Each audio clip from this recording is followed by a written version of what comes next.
So everyone, welcome back to another video. তাতে কথা হলো ধারাক 2 বলে সিনেমাটাকে নিয়ে, যে সিনেমার মুখ্য চরিত্র সিদ্ধান্ত চতুর্বেদী এবং তৃপ্তি ডিমরিকে আমরা দেখতে পাচ্ছি। এবং এই ছবিটা মূলত পার্ট 2 বা ফ্র্যাঞ্চাইজের কাজ, বাট এই সিনেমাটা নিয়ে সেই লেভেলে হাইপ নেই। অ্যাকচুয়ালি ধারাক 1 সেই লেভেল অফ মানে স্ট্যাবলিশমেন্ট বা সেই লেভেল অফ বলতে পারো সিনেমাও ছিল না, যেটা মানে মানুষের মনের মধ্যে ছাপ ফেলে যেতে পারবে। কারণ ধারাক 1 অ্যাকচুয়ালি রিমেক হচ্ছে সাইরাতের, যেটা একটা মারাঠি অরিজিনাল সিনেমা ছিল। এবং সেখানে সেই সিনেমার স্টোরি লাইন, সেই সিনেমার প্রেজেন্স, সেই সিনেমার এসেন্স বা সেই সিনেমাতে প্রত্যেকটা চরিত্র যেরকম পারফরমেন্স ছিল, তো যারা সাইরাত দেখেছে তাদের কখনো ধারাক ভাল লাগবে না। এবং ধারাকে আহ, যেরকম পারফরমেন্স ওরিয়েন্টেড সিনেমা ছিল, সেখানে তারা পুল অফও করতে পারেনি। জাহ্নবী কাপুর বা তোমার ঈশান খাট্টার সেই জিনিসটাকে পুল অফ করতে পারেনি। তো সেই কারণে এই সিনেমাটা নিয়ে ফ্র্যাঞ্চাইজ ভ্যালুর নাম নিয়ে তো কখনো এই সিনেমাটা হিট হতে সম্ভব নয়। এই সিনেমাটা যদি হিট হওয়ার কোনো সম্ভাবনা থাকে, তাহলে একমাত্র সম্ভাবনা হচ্ছে ওয়ার্ড অফ মাউথ। এই সিনেমাটাকে খুব স্ট্রং ভাবে প্রচার হতে হবে, যেটার চান্সেস খুবই বেশি। তার পিছনে কারণ হচ্ছে, এটা কিন্তু ইটসেলফ সিনেমা হিসাবে খুব ভালো একটা সিনেমা। যদি এই সিনেমাটা তোমরা দেখতে যাও, তো তোমাদের মনে হবে যে রিসেন্ট টাইমে যতগুলো সিনেমা এসছে, সাইয়ারা, সন অফ সর্দার 2, সেইগুলো সিনেমাগুলোর তুলনায় অনেক ভালো সিনেমা। এবং যারা রোমান্টিক সিনেমা বা রোম্যান্সের নামে বা একদম মানে দিল ফেক আশিক হিসাবে যারা সাইয়ারা দেখে প্রচুর কান্নাকাটি করছিল, তাদের জন্য হয়তো এই সিনেমাটা নয়। কারণ তারা এই সিনেমাটা দেখলে নিজেকে সামলাতেই পারবে না, মানে এরকম কাইন্ড অফ এটা একটা সিনেমা।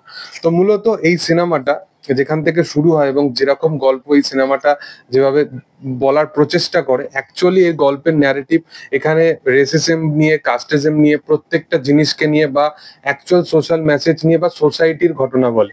এখানে শুধুমাত্র এরকম নয় যে দুটো ক্যারেক্টার এবং তাদের কেমিস্ট্রি দেখাচ্ছে বা তাদের ইকুয়েশন দেখাচ্ছে, এইটা মানে শুধুমাত্র যে তাদের মানে বলার একমাত্র বলতে পারো যে কাইন্ড অফ তাদের যে ইন্টেনশন, সেটা একমাত্র নয়। মানে তারা নানান রকমের ভেরিয়েশন দেখানোর প্রচেষ্টা করেছে সিনেমাটার মধ্যে। তো যেটা দেখে অ্যাকচুয়ালি বোঝা যাচ্ছে। এছাড়া এই সিনেমার যেগুলো ভালো দিক এবং কিছু কিছু দিক আছে যেগুলো খারাপ, সেই বিষয় নিয়ে কথা বলবো। মূলত এই সিনেমার প্রথম যেগুলো পজিটিভ পয়েন্ট, সেগুলো হচ্ছে এই সিনেমাতে পারফরমেন্স সকলের ভালো। মানে শুধুমাত্র মুখ্য চরিত্রে যারা কাজ করেছে, সিদ্ধান্ত চতুর্বেদী বা সৌরভ সাচদেবা বা তৃপ্তি ডিমরি, তাদের কথা নয়, প্রত্যেকজন যারা পার্শ্ব চরিত্র কাজ করেছে তাদের পারফরমেন্স কিন্তু বেশ ভালো। এবং যারা ছোট ছোট সময়ের জন্য এই সিনেমাতে পার্ট হয়েছে, তাদের ক্যারেক্টার গুলো কিন্তু অনেকক্ষণের মতো আমাদের মানে প্রেজেন্সের মধ্যে ছাপ ফেলে যেতে পারে। তো পারফরমেন্স ওরিয়েন্টেড সিনেমা এটা, এবং পারফরমেন্স প্রত্যেকের ভালো। এছাড়া সিনেমা অ্যাকচুয়ালি যে সোশ্যাল মেসেজটা দেখাবার প্রচেষ্টা করছিল, সেই জায়গায় বা সেই ডিপার্টমেন্টেও কিন্তু সিনেমাটা নিজেকে প্রপার ভাবে ডেলিভার করতে পারে। এবং ওই জায়গাগুলোতে প্রপার ভাবে পরিচালক এক্সিকিউট করে, এবং সিদ্ধান্ত যেভাবে পারফরমেন্স দেয়, সেটা কিন্তু দুর্দান্ত। দুটো ক্যারেক্টারের কেমিস্ট্রি, ইকুয়েশন যতক্ষণ দেখানো হয়েছে একসাথে, বেশ ভালোভাবে দেখানো হয়েছে। বাট রাদার দ্যান এই সিনেমাটা মানে প্রেম ভালোবাসা এইসবের ঊর্ধ্বে গিয়ে তারা অ্যাকচুয়াল যে ফ্যাক্ট বা অ্যাকচুয়াল প্র্যাকটিক্যাল যে জিনিসগুলো, সেইগুলো ওর উপর বেশি কিন্তু ফোকাস করেছে। এবং সেখানে সিদ্ধান্তের চরিত্রটা যেভাবে তার ক্যারেক্টারটাকে লেখা হয়, যেভাবে সে সেটাকে ডেলিভার করেছে, সেটা দুর্দান্ত। সিদ্ধান্তের পারফরমেন্স এখানে পুরোপুরি অন পয়েন্ট ছিল। এবং সৌরভ সচদেবা, সে মানুষটাকে তো প্রপার ভাবে বলিউড ইউজই করে না, বাট এই মানুষটা যতক্ষণ মানে তার স্ক্রিন টাইম থাকবে বা যতক্ষণ সে স্ক্রিনের মধ্যে আসবে, অ্যাকচুয়ালি ক্যারেক্টারটাকে দেখে বিশাল ভয় লাগবে।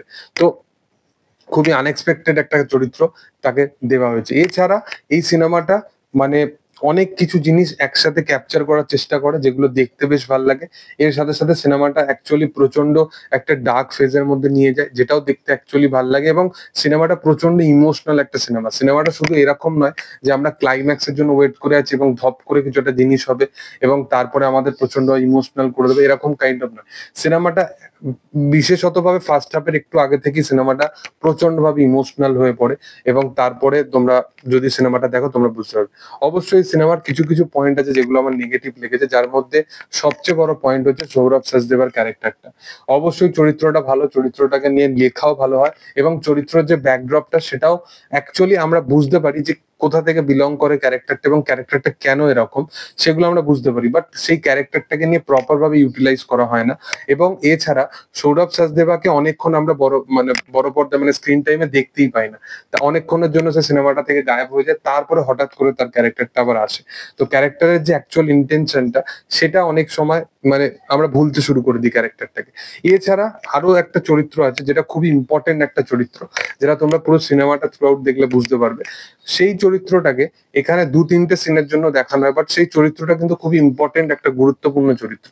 সেই ক্যারেক্টারটার সাথে যখন একটা বাজে ইনসিডেন্ট ঘটে সেই জিনিসটা আমাদেরকে খুব বেশি ইমোশনাল বা সেই ধাক্কাটা আমাদেরকে খুব বেশি ইমোশনাল করতে সক্ষম হয় না।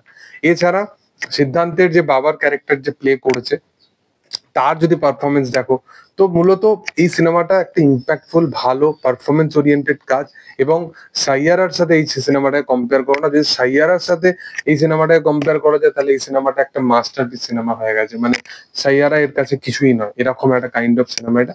তো অবশ্যই ভালো সিনেমা আমার মনে হয় যে ভালো অডিয়েন্স তাদের দেখা উচিত, যারা সিনেমা লাভার তাদের অবশ্যই ভালো সিনেমা দেখা উচিত। তো যাই হোক, তোমাদের কি বক্তব্য এই বিষয় নিয়ে সেটা কমেন্ট সেকশনে জানিও। ভিডিও ভালো লাগলে অবশ্যই লাইক করো, শেয়ার করো, সাবস্ক্রাইব করো চ্যানেলটাকে, পাশে থাকা বেল আইকনটা অবশ্যই প্রেস করে দিও। Thank you all, by.